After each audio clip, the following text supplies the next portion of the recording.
Have you ever sat in that heavy silence at a family dinner? Here on Women's Life Stories, we retell those moments, honest, everyday, sometimes controversial. Every story is a mirror. Subscribe, join the conversation, and maybe find a little healing. The porch light shouldn't have been on in daylight, but it glowed anyway, a pale coin of yellow pressed against the fog. Inside oil hissed in the cast iron skillet.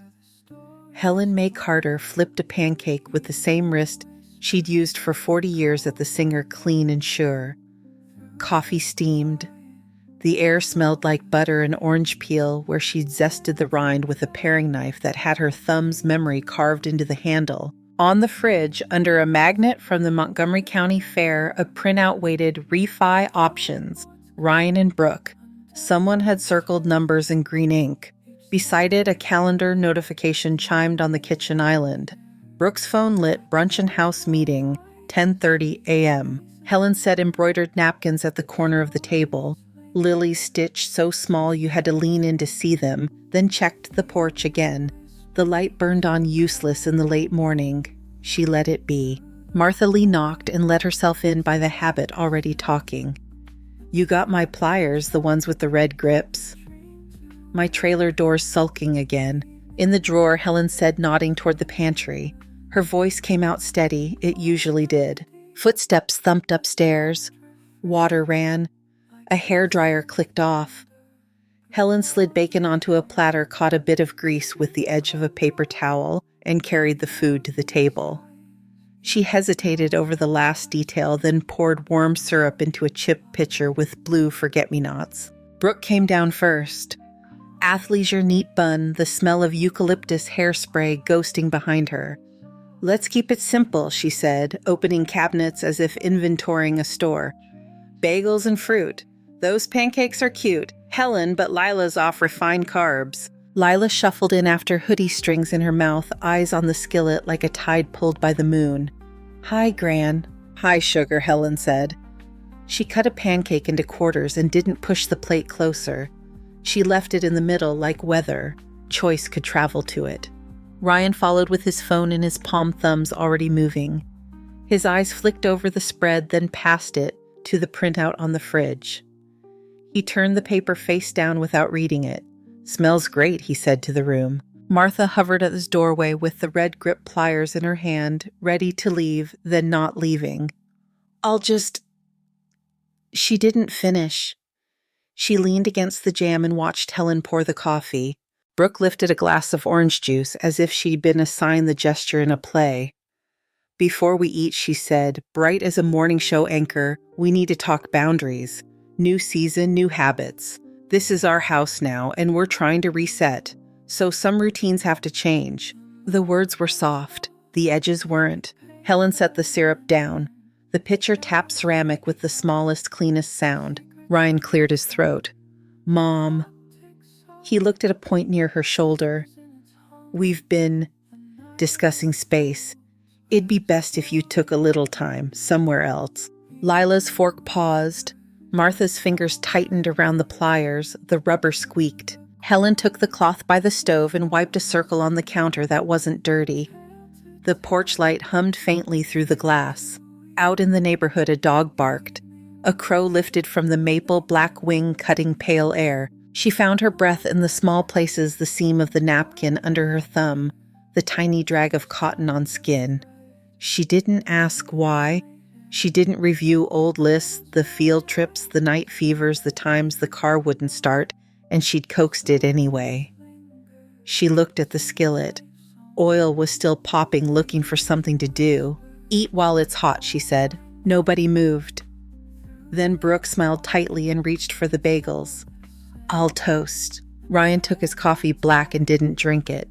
Lila finally leaned in, cut herself a sliver of pancake, and held it like a secret in her palm before tasting it. Martha set the pliers on the counter very softly. "I'll come back," she murmured, not to anyone in particular. Helen wiped her hands, hung the towel on the oven handle, and walked down the hall. With the door closed, the house sounded like itself again. HVAC sigh, the faraway rush of the Great Miami River, a truck gear braking on the overpass. She knelt at the cedar chest and lifted the lid. Paper and linen breathed up the deed to the house, folded twice the last property tax receipt clipped to it. A photograph of a young woman at a sewing table with sunlight on her forearms. Thread in her mouth, smile not yet careful. She didn't look long. She slid the packet into a manila envelope and laid it beside her purse. From the sewing basket, she took the seam ripper red cap, steel tip, its weight familiar as another finger. She clicked the cap off and on, once. The sound was a metronome. In the mirror, she adjusted the collar of her sky blue cardigan. A button had gone loose again. She could fix it in 2 breaths, but she left it askew. On the landing, she paused. Voices traveled and thinned. "It's not personal," Brooke said. "It's healthy. We'll help you find." Ryan started, then lost his sentence in the clatter of a knife against a plate. Helen stepped into the kitchen. "I'm taking the skillet," she said. No one had asked her to leave anything. No one had asked what was hers. Brooke blinked. "We have a non-stick." "It peels," Helen said. She lifted the cast iron from the stove, felt the honest pull in her shoulder, and set it on a towel. She slid a paper grocery bag over it the way you dress a baby into a sweater. The bag turned dark where the oil kissed it. Martha reappeared in the door, reading the air like weather. "Truck's warmed," she said carefully. Ryan's chair scraped. "Mom," he reached, then didn't. "We can talk about a timeline." "You've got a meeting," Helen said, glancing at the face-down printout on the fridge. The magnet held a small grease shadow, now the shape of Ohio. "Those are options," Brooke said. Her smile didn't hold. "We're exploring." Helen set the seam ripper in her cardigan pocket. The little tool nudged her heart when she moved. She unplugged the coffee pot. Steam drifted like a thought and vanished. She looked at Lila. The girl looked back over the rim of the hoodie. It wasn't a plea. It was a photograph you keep on a dresser. "Eat," Helen said to her granddaughter, and picked up the manila envelope, the purse, the paper bag skillet. The weight felt exact. By the front door, the switch for the porch light waited at elbow height. The bulb outside buzzed over the porch like a trapped fly. Helen flipped the switch down. The light blinked once and went dark. In the glass, she saw the room double, one version with her in it, one without. The door opened on damp air. The maple leaves stirred and settled. Somewhere a train blew a low horn that folded into the fog. Martha held the storm door, shoulders squared like a brace. "You coming?" she asked, voice quiet enough not to carry back. Helen stepped over the sill with the skillet hooked over the suitcase handle. The door latched behind her with the ordinary click of a thing doing what it was made to do. She didn't look back. On the porch, the bulb stayed black as a button lost in a pocket.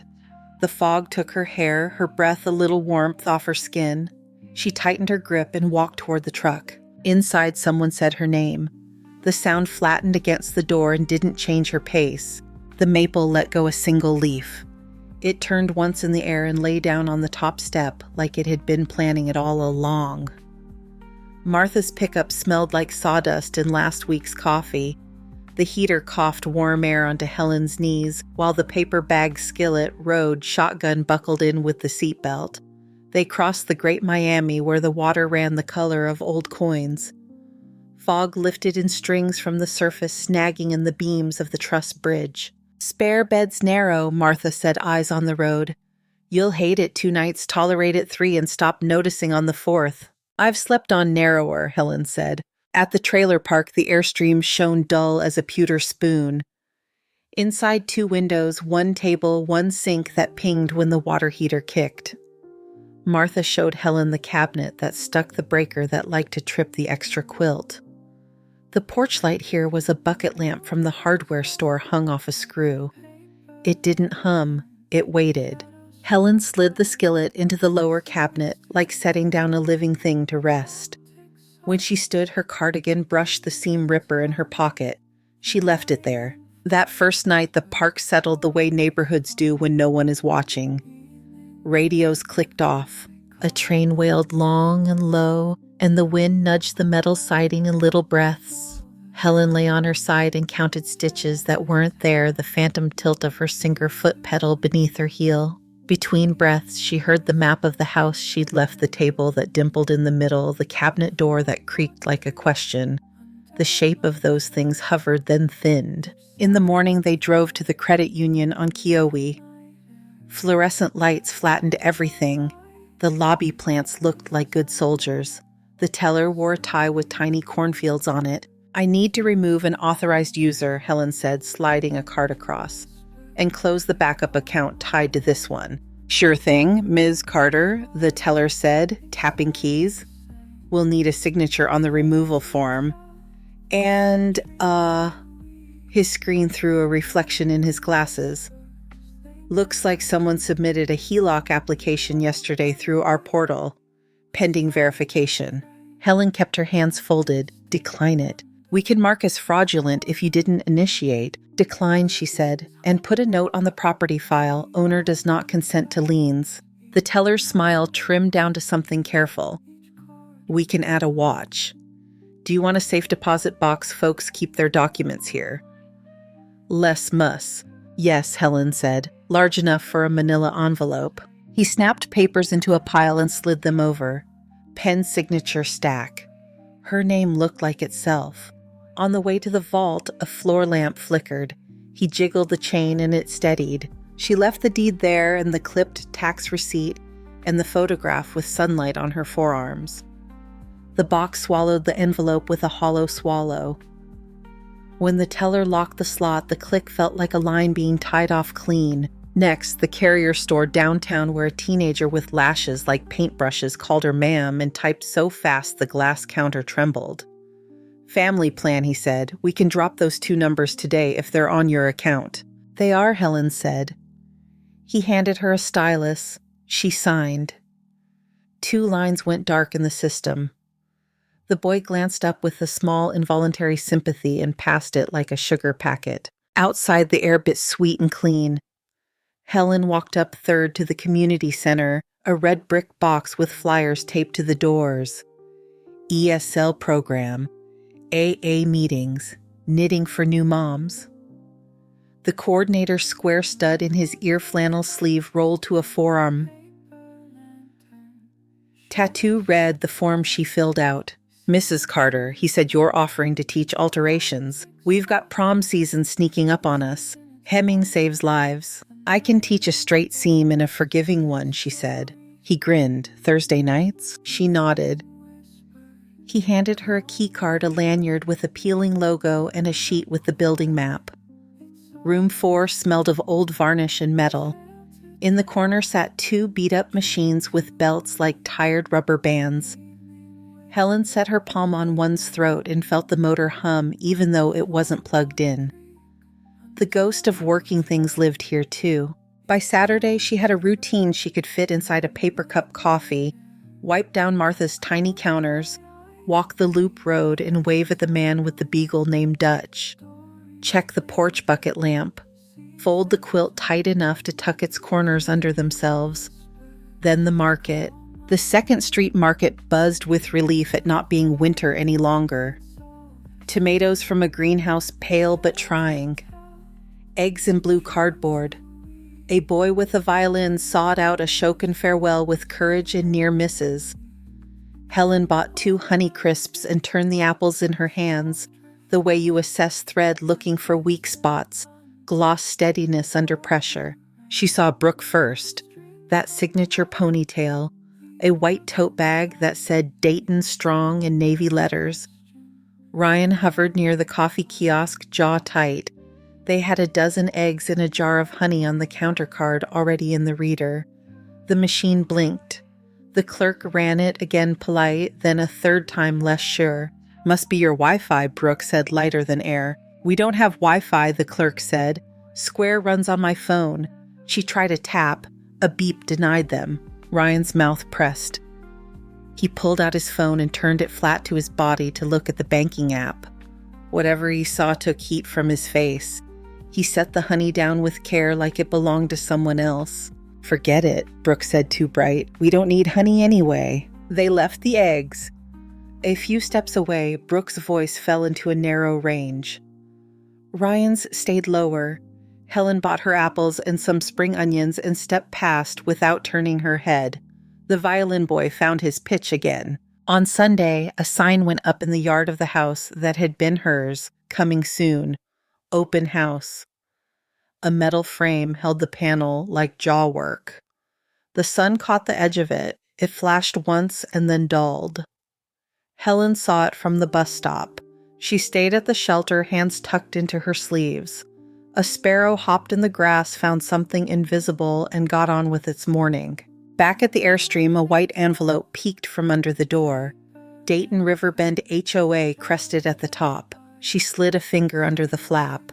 Short-term rentals strictly prohibited. Notice of violation, a date, a fee, photographs of a side gate open, and a lockbox newly screwed to the posts. The letter copied her as owner. Martha whistled.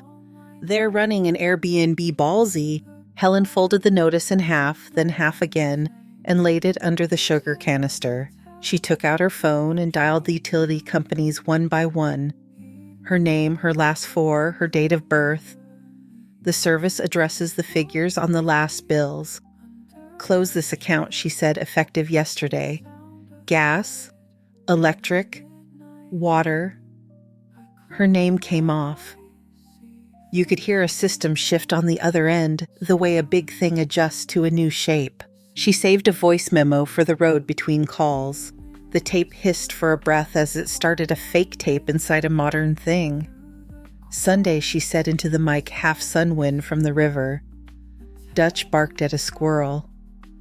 I'm moving the coffee jar to the second shelf because the hinge has more give there. The quilt corners hold even if I don't think about them. That must be muscle memory or faith. She clicked the cap off and on the seam ripper twice.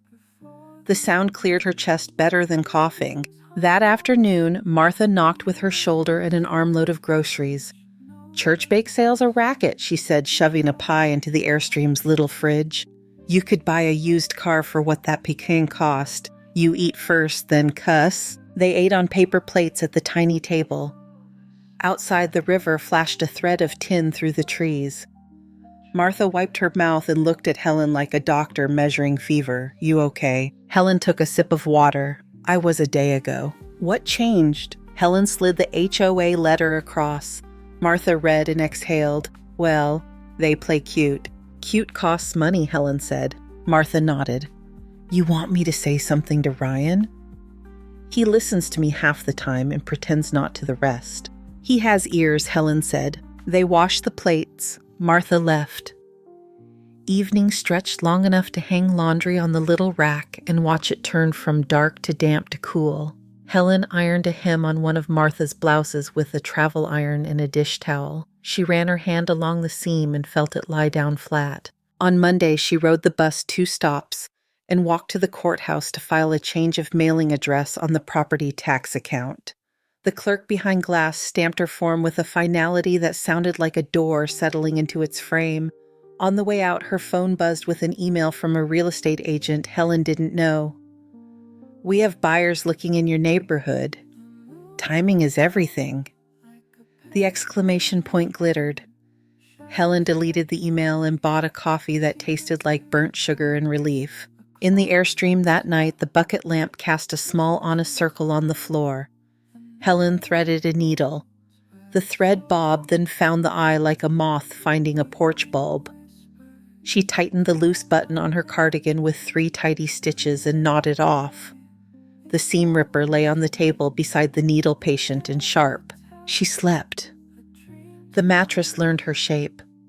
Sometime before dawn, a siren wailed and moved away.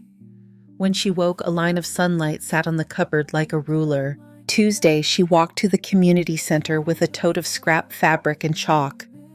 A woman with a baby on her hip watched from the hallway as Helen propped the door open with a rubber wedge and tuned the room with the most ordinary chores, windows, lights, corners cleared. 2 teenage girls peeked in, whispering big and obvious. Is this the sewing class? One asked. Thursday, Helen said, but you can use the machines if you're gentle. They weren't. They were careful. Fingers clumsy, then comfortable. The room held them. When the bobbin snarled, Helen turned the hand wheel backward, the way you free hair from a zipper, slow and sure. Walking back along Kiowa with a paper bag of day-old rolls, she passed a pay-by-plate lot and recognized a shape without wanting to Ryan's truck the dent in the tailgate. She knew a yellow boot locked to the front tire like a wasp. A man in a city vest wrote on a handheld. Helen kept her eyes in front of her and her feet moving. A crow laughed from the stoplight. Rain came mid-afternoon fat drops that announced themselves. The Airstream roof drummed. The river went the color of chocolate milk. Martha texted. "You need anything?" Helen answered. "No." She slid the seam ripper into the drawer beside the forks and closed it until the latch found itself. The Airstream sighed like a small dog settling. Toward evening, she scrubbed the skillet with salt and a rag set it over the burner until it smoked and wiped it with oil until it glowed. The smell took the metal taste out of the day. She fried onions and folded them into eggs. The room filled with the sound of a fork hitting the side of her plate. The bucket lamp watched warm and indifferent. Her phone rang while she was drying the pan. Unknown number. She let it go once, then twice. The third ring stitched a line down her back she couldn't ignore. She thumbed it on. "Ms. Carter." A woman's voice, even and practiced. The way people talk when they want to help and need consent to do it. "This is Dana from the nurse's office at Roosevelt Middle. Lila is here with me. She's not hurt." A beat that held more than it said. "She's asking not to be sent home. Could you come sign her out?" Helen put the dish towel on the counter and picked up her keys. The seam ripper tapped her chest as she moved a little metronome, keeping time she didn't choose but recognized. She locked the Airstream, checked the bucket lamp, and stepped into the rain. The path to the truck was a ribbon of small puddles. She took it without looking for the dry spots. The river ran loud enough to pull a person forward. Roosevelt Middle smelled like hand sanitizer and floor wax. The nurse's office had a poster about hydration in a small aquarium with one tired fish. Lila sat on the cot, hugging her backpack to her ribs hoodie dark with rain at the shoulders. A plastic trash can held 2 ginger ale cans and a sleeve of crackers. "Hey, Ms. Carter," the nurse said, sliding a clipboard across. Her badge read Dana. "No fever, she just doesn't want to go." Lila's eyes flicked to Helen's face and stuck there. Helen signed where the pen told her to the letters, walking in a straight line like they'd practiced it. Dana pulled a spare umbrella from a jar by the door. "Take this. You can return it or don't." They all make their way home. Outside, the rain had come down to a steady silver. Martha's pickup thumped over a pothole near the curb. Lila climbed into the cab quiet as a cat on a new counter. She held the umbrella on her knees like a trophy that wasn't supposed to be hers. "You hungry?" Helen asked. Lila shrugged without lifting her head. Water ran from her sleeves to her fingers and dripped to the floor mat. Back at the Airstream, the bucket lamp threw a circle wide enough to be called welcome. Helen set the cast iron on the burner and scattered cornmeal into a bowl. Salt, a pinch of baking powder, a knob of butter she shaved thin with a knife. The batter hit the hot pan with a wet sizzle. Oil spat and then calmed. Lila warmed her hands around a mug of cocoa. Steam fogged her glasses. The trailer collected the smell corn iron rain on aluminum. They ate by halves. Lila tested each bite like it might have changed its mind since the last one. She pulled her sleeves over her fingers so the cuffs made small mittens. Helen set the seam ripper on the table, red cap off, steel glinting. "What's that?" Lila asked, voice pitched to the soft place good for libraries and sick rooms. "Tool for undoing," Helen said. "You cut the wrong stitch. This helps you admit it." Lila took it between forefinger and thumb, turned it so the light found it. She dragged the tip across a scrap of hem until one stitch surrendered with a fiber pop. She looked up to see if there was trouble coming. There wasn't. Helen's phone buzzed on the counter, a polite insect. Refinance application status declined. Not addressed to her, but the notice had found its way into her inbox. Wrong owner, wrong signature, wrong kind of hope. Another email stacked under it from Dayton Riverbend HOA with 3 attachments in a line of capital letters about fines. Lila traced a ring of cocoa on the tabletop with a fingertip. Do I have to go back today? No, Helen said. She rinsed the pan under hot water and scrubbed with salt until the last crust softened. She dried the iron, set it back on the heat, and fed it a thin shine of oil. The metal drank it. In the morning, the rain had moved off to somewhere that needed it more. The streets shone like fish skin. Helen took Lila to the community center and signed her in as a helper, which meant someone who kept her hands busy. They sorted scrap cotton by color on a folding table.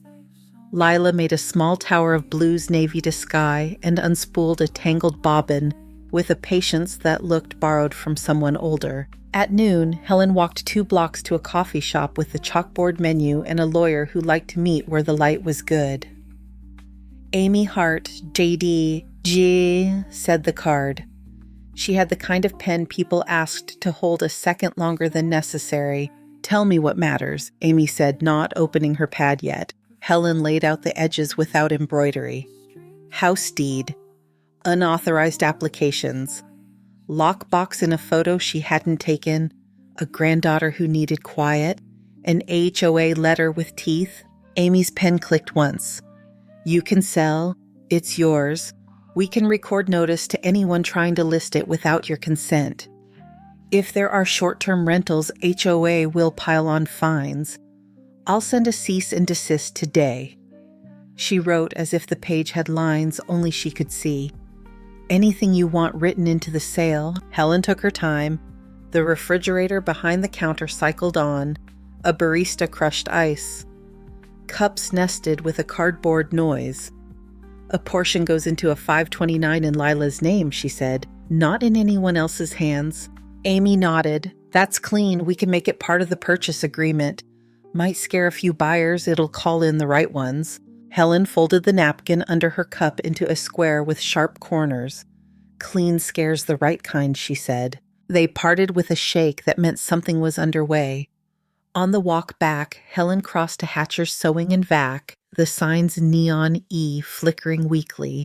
Reese the tech had arms tattooed with vines and measurements in inches, and the kind of grin you get by fixing small broken things. That Singer yours? He asked, easing the machine onto his bench. Since before Ryan knew his shoes, Helen said. He popped the plate, peered inside and whistled.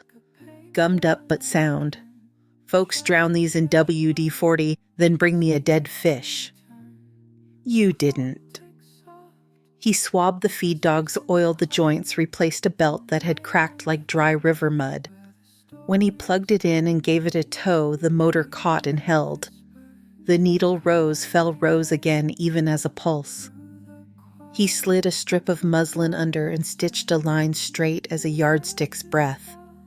He handed Helen the cloth. Her fingers followed the thread the way you read Braille. She paid and carried the machine like a child too old to be carried. Back at the center, Lila looked up when she saw it, chin-lifting eyes already finding the pedal. You can try later, Helen said. Machines like to be warmed by people who aren't afraid of them. By Friday, signs bloomed like mushrooms along their old street. Open house Saturday, 1-3. The name at the bottom belonged to a brokerage Helen had never known a number with a cheerful set of digits. She rode the bus past once on purpose. Strangers walked dogs in front of houses, looked at their phones, lived lives that didn't cross hers. The maple in the yard had kept its counsel. Saturday's wind came from the west, carrying the smell of damp lawn and gasoline. At 10, a sedan nosed into the driveway Helen had salted 1,000 times in winter. A woman in a blazer stepped out with a tote that said, "Welcome home." Brooke opened the front door before the woman reached it. They hugged like people on a stage. The lockbox glinted on the rail, an extra knuckle on the hand of the house. Helen didn't go up the walk. She stood across the street by the stop sign, a tote of fabric in one hand, a paper cup cooling in the other. Cars arrived. People stood on the porch, texted, waited, then filtered in. Brooke gestured at walls as if she'd move them with her mind. The porch light stayed off. Daylight did the work. The blazer woman glanced across and clocked Helen the way pros do a flicker of private inventory.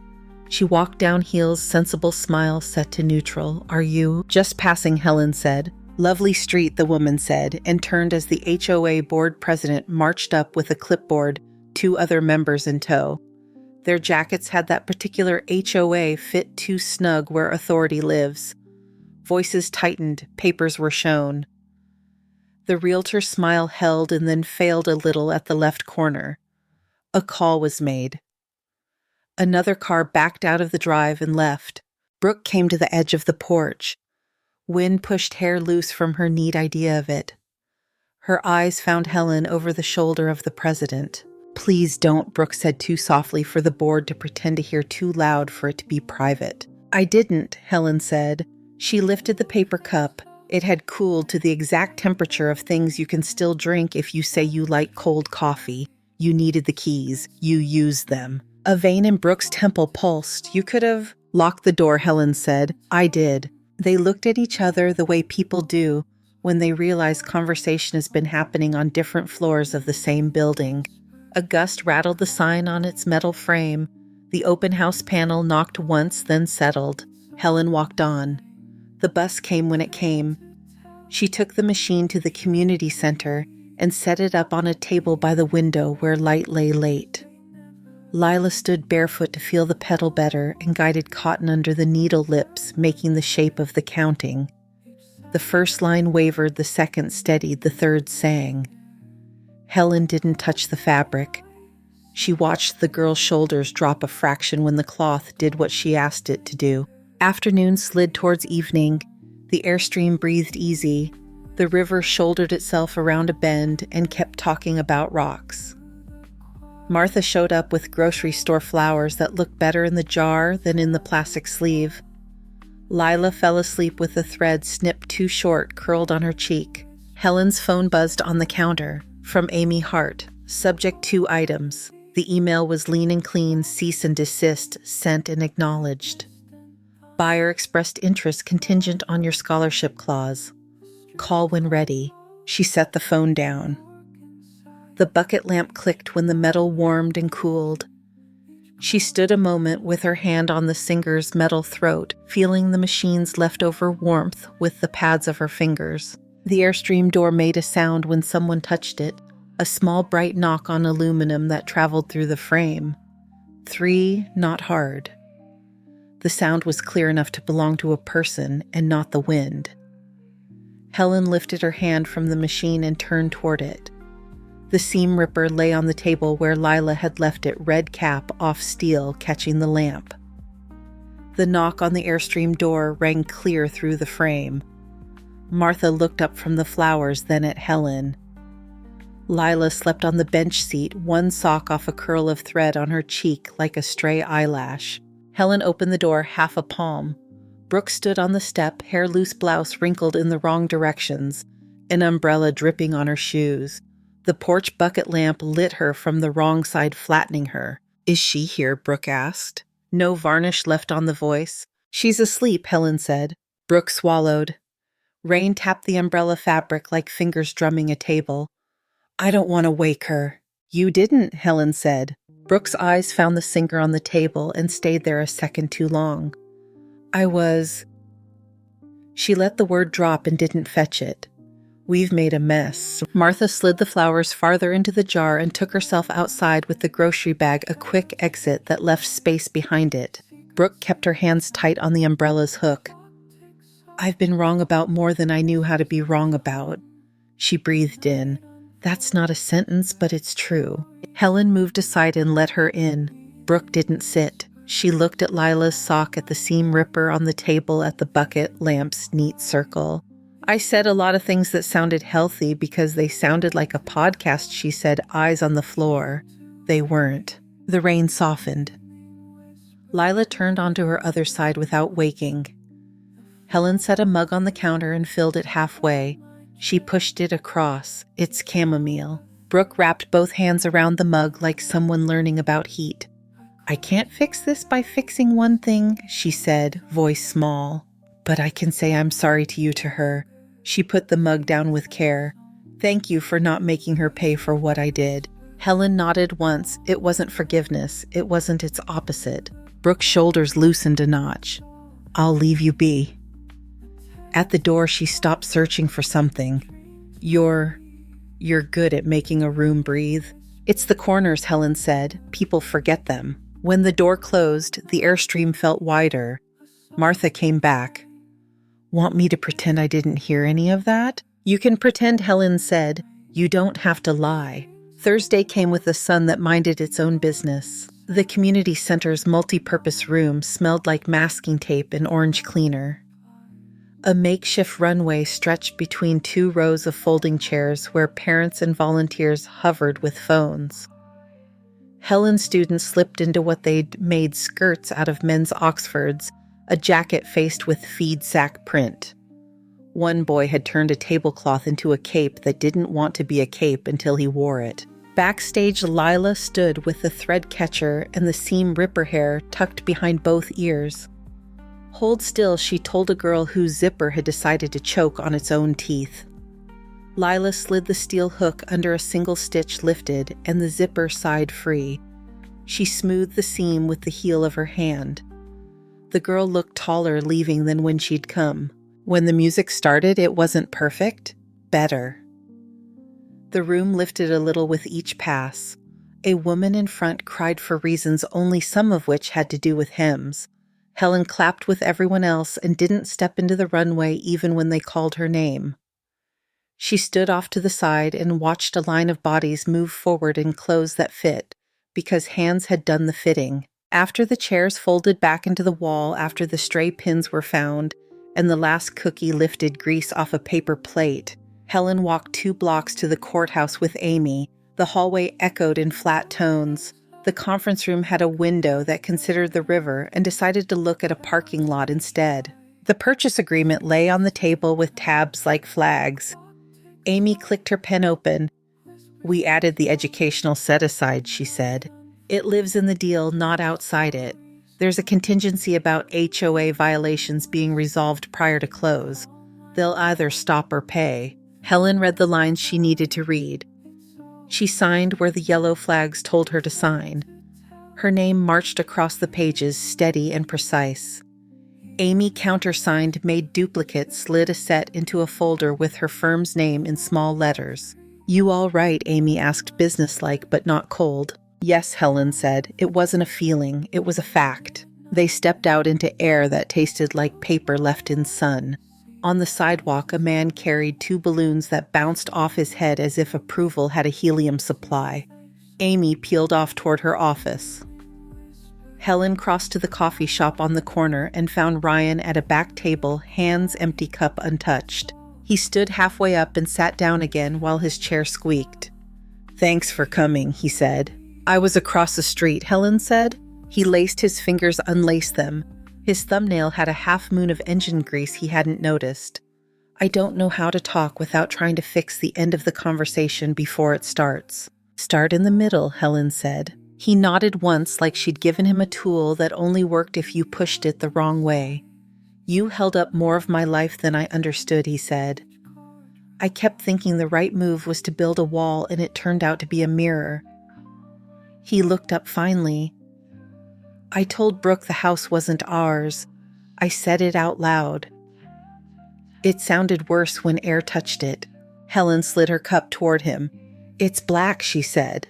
He winced and took a swallow anyway. The face he made them both almost smile. He set the cup down and let it be. I thought I was protecting what I'd chosen. He flexed his fingers like they hurt. I was protecting not seeing. You can look now, Helen said. He nodded. He didn't reach for her hand. He didn't ask for anything with a date on it. He leaned back and let the chair hold him as if weight had rules he'd just learned. On the way out, they reached the door at the same time. Ryan stepped aside. Do you need help with anything? He asked, soft and plain. I have help, Helen said. Outside, the wind had the bite that remembered snow. Helen checked the time and rode the bus that stopped 1 block from the old house. The open house sign was gone. A lockbox still gripped the railing like a mouth that wouldn't admit it was tired. She walked up the path she knew blindfolded and put her key in a door that still recognized it. Inside, the echo had changed. The living room held different shoes scuffs at the baseboards. The kitchen had a new fruit bowl that had never met fruit. Helen stood under the porch light switch and looked at her hand. The skin on the knuckles had thinned to parchment. She reached up, unscrewed the bulb with 2 careful turns, and set it on the counter like an egg. She flipped the switch. Nothing happened because nothing should. Brooke came in from the hallway fast, then stopped. "You can't just..." She saw the bulb on the counter and saw what it was. Her mouth opened, then closed. "Right," she said, and it wasn't surrender. Not quite. "You'll want a new one," Helen said. She tapped the counter where the bulb sat, glass catching the daylight and sending it nowhere. "Make sure the fixture can handle whatever brightness you think you need." Brooke nodded, her chin set the way people set chins when they aren't pretending toughness, just assembling it. "I will," she said. Helen looked around the kitchen once and found 5 ghost locations: sugar, flour, mercy, foolishness, hope. None of them were where they'd been. She took nothing else. On the porch, she left the key on the rail under the lockbox like a coin on a gravestone. The air hit her like the first honest thing a day says. She walked down the steps without checking if the light behind her had changed its mind about being off. The maple's leaves had hardened into a summer green that made a promise it could keep. That evening, the community center emptied itself of other people's noise and left room for the hum of machines cooling. Lila practiced straight seams on muslin's soft foot on the pedal's shoulders, forgetting to live up around her ears. The seam ripper waited in a dish red cap off like a small tongue of flame. Martha appeared in the doorway and watched for a while without announcing the watching. "You 2 want tacos," she said eventually. "I made a decision that cilantro is not a personality trait." They ate out of foil at the Airstream table, lime on their fingers. Lila told a half story about a science lab that didn't explode and laughed once the way a window opens. Martha put her feet on the bench and didn't apologize. The bucket lamp drew a circle and held it. Helen's phone buzzed against the aluminum. From Amy Hart, subject confirmed.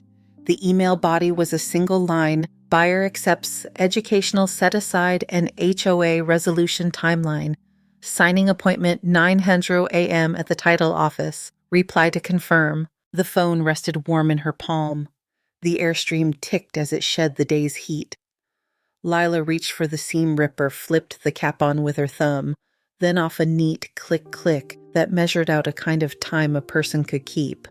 The title office lived in a strip of glass and brick where everything smelled like toner and new carpet. A ficus drooped in the corner beside a water cooler that clicked each time someone lifted a cup. The closer's pen was heavier than it looked. When Helen took it, it warmed to her hand. Paper lay in tidy stacks with tabs the color of hard candy. Settlement statement, warranty deed, disbursement authorization. Amy sat at one end, calm as a librarian. The closer slid pages and said the words that made them legal. Helen read the lines that mattered and signed the ones that asked.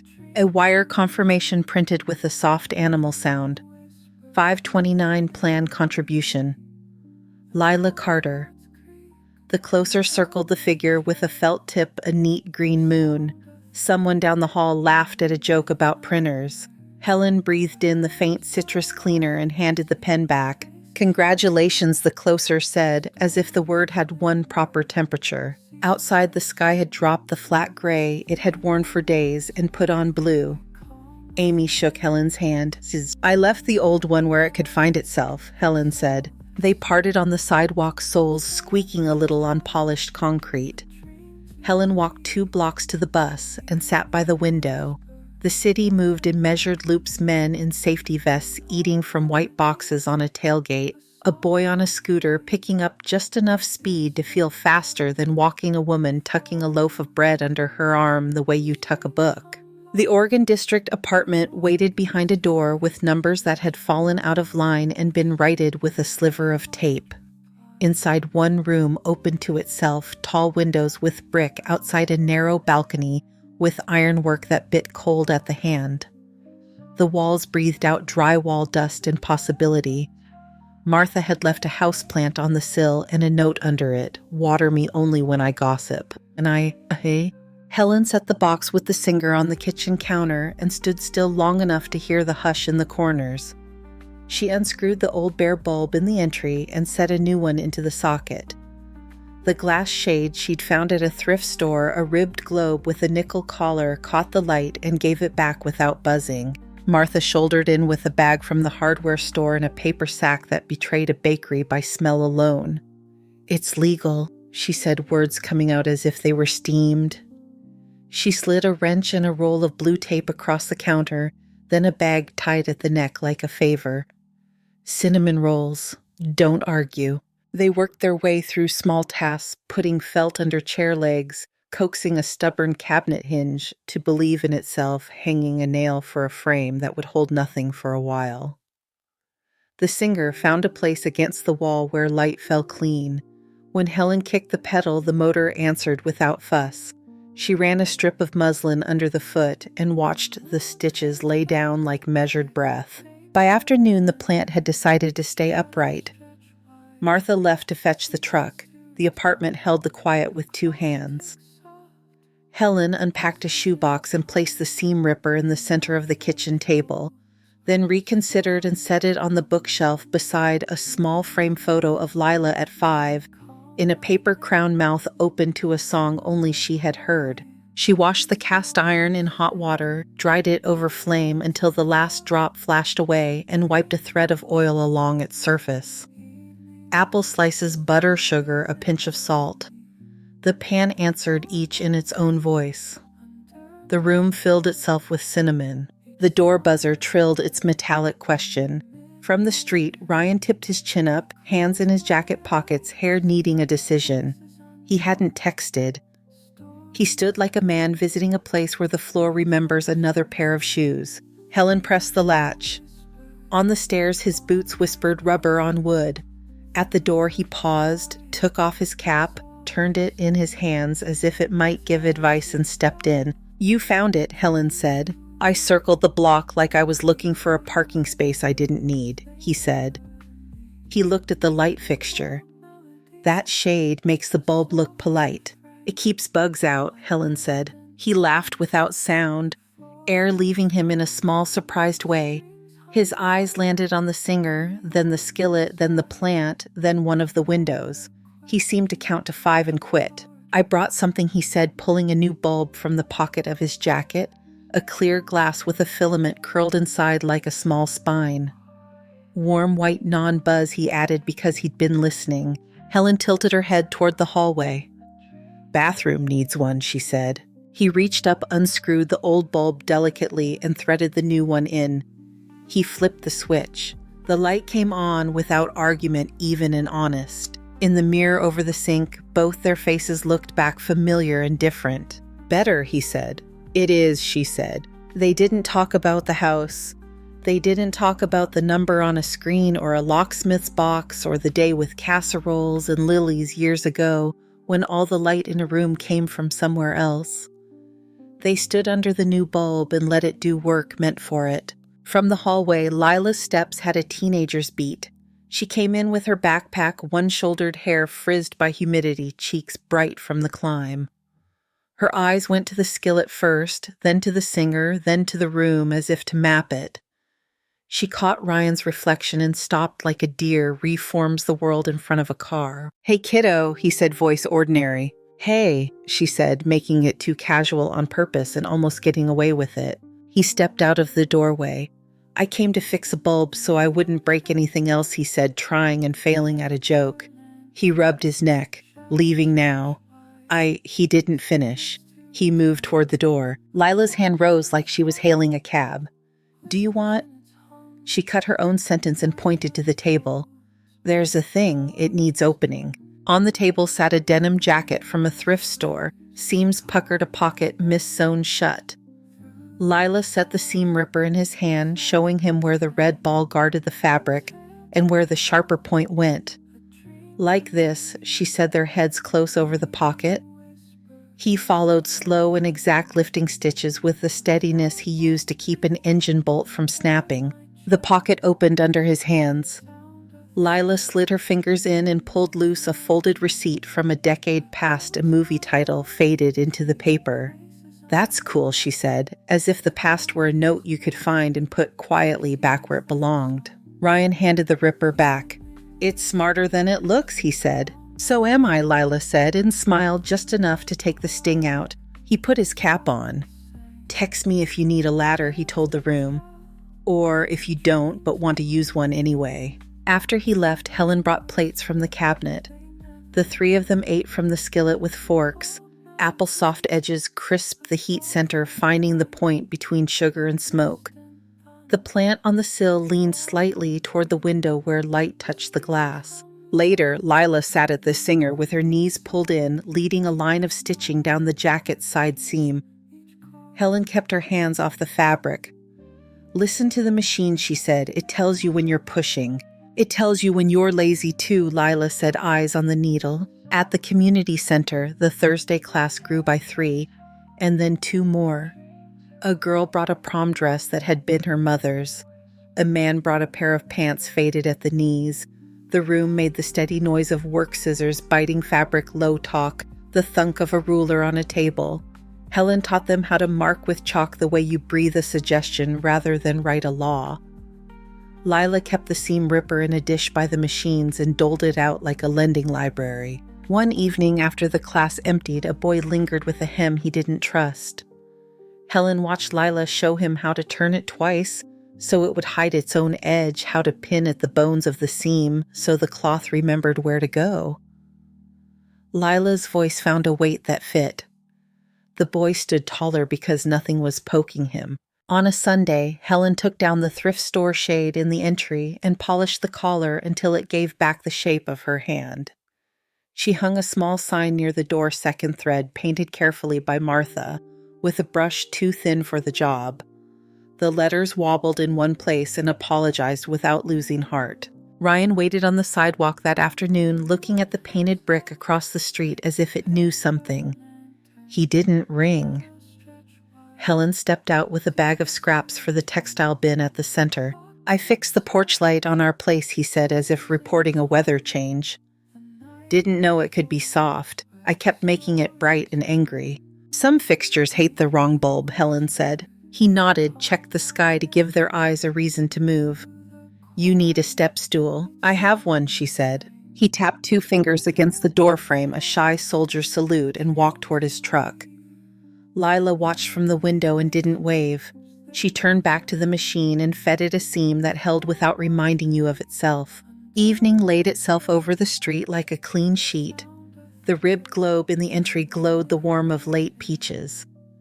Helen stood by the stove skillet, hot onions going translucent the way honesty does when it's cooked low. The room smelled like doing things slowly on purpose. She plated food and set 3 forks on the table.